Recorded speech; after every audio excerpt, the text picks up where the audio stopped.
MP में cylinder और petrol diesel पर अपडेट सामने आया है। 9 प्रकरणों में एफआईआर दर्ज की गई। 2888 एलपीजी सिलेंडर जब्त किए गए। आवश्यक वस्तु अधिनियम के तहत यह कार्रवाई की गई। अब तक 2046 स्थानों पर यह जांच हुई है। इनमें 2888 एलपीजी सिलेंडर जब्त हुए हैं। ऑयल कंपनियों के पास पेट्रोल डीजल का पर्याप्त स्टॉक।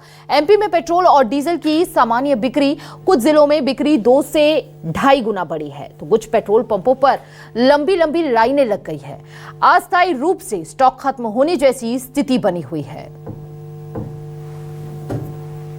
9 प्रकरणों में एफआईआर दर्ज की गई है। बड़ी जानकारी इस वक्त आपको दे रहे हैं, लेकिन 2888 एलपीजी सिलेंडर भी जब्त किए गए। State news coordinator Rakesh Chaturvedi ji हमारे साथ जुड़ चुके हैं। सीधा रुख राकेश जी का करेंगे। राकेश जी, लगातार अवगत कराया जा रहा है, लोगों को जागरूक करा जा रहा है, बावजूद इसके ये हालात बन रहे हैं जगह जगह पर। अब यहाँ पर जांच में कई स्थानों पर कार्रवाई भी हुई है। क्या एक्शन हुआ है, सबसे पहले तो वो बताइए, और उसके बाद बताइए कि ये स्थिति इतनी ज्यादा बद से बदतर हो क्यों रही है आखिर। देखिए, मध्य प्रदेश की बात करें तो एक तरफ है सिलेंडर और दूसरी तरफ है पेट्रोल पंप।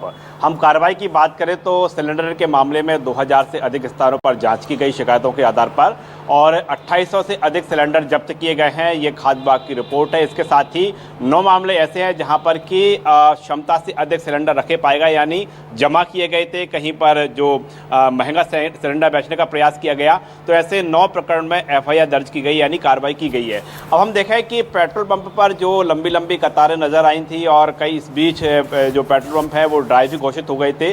दरअसल उसकी जो रिपोर्ट है, रिपोर्ट बड़ी चौंकाने वाली है, और रिपोर्ट इस तरह की है कि जो खपत है मध्य प्रदेश में पेट्रोल डीजल की, वो कई जिले ऐसे हैं जहां पर कि 2 से 2.5 गुना तक खपत हुई। और उसकी जब तह में जब बात सामने आई तो रिपोर्ट में यह भी इस बात का जिक्र है कि दरअसल जो अफवाह चली कि पेट्रोल और डीजल का समाप्त है, तो ऐसे में वो लोग जो कि 200, 500, 1000 रुपए का पेट्रोल डीजल डलवाते थे, उन्होंने अपने टैंक फुल करवाए हैं। तो ऐसे में अचानक से जो डिमांड बढ़ी और जिनके पास एक से अधिक वाहन है, उन्होंने अपने दोनों वाहन फुल करवा लिए।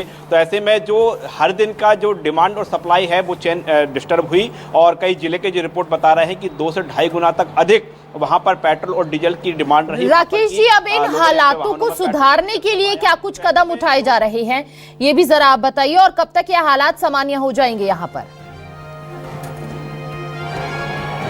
देखिए, बिल्कुल मध्य प्रदेश में स्पष्ट तौर पर कहा गया है कि ना तो पेट्रोल की कमी है, ना ही डीजल की कमी है, और ना ही सिलेंडर की कमी है। ये स्पष्ट रूप से सरकार की ओर से बार बार जिक्र किया जा रहा है। सरकार अपील भी कर रही है लोगों से कि आप पैनिक ना हो, आपको जितने पेट्रोल डीजल की और सिलेंडर की ज़रूरत है उतनी ही बुकिंग करें, उतना ही पेट्रोल डीजल और अपने वाहनों में डलवाएं। उसे फुल करवाने के साथ, या फिर कहें कि जो ग्रामीण क्षेत्रों में खासतौर पर किसानों से जो है सरकार की ओर से अपील की गई है कि आपको जो खेती के लिए जितने डीजल की आवश्यकता है उतना ही लें, क्योंकि पर्याप्त है। आप स्टोरेज अनावश्यक ना करें, तो अनावश्यक नहीं होगा तो जाहिर तौर पर है जितनी जो चेन अभी चल रही है सुचारू रूप से चलती रहेगी। तो सरकार की जो अपील है, हम कह सकते हैं कि अब रंग भी ला रही है, लोग अवेयर हो रहे हैं।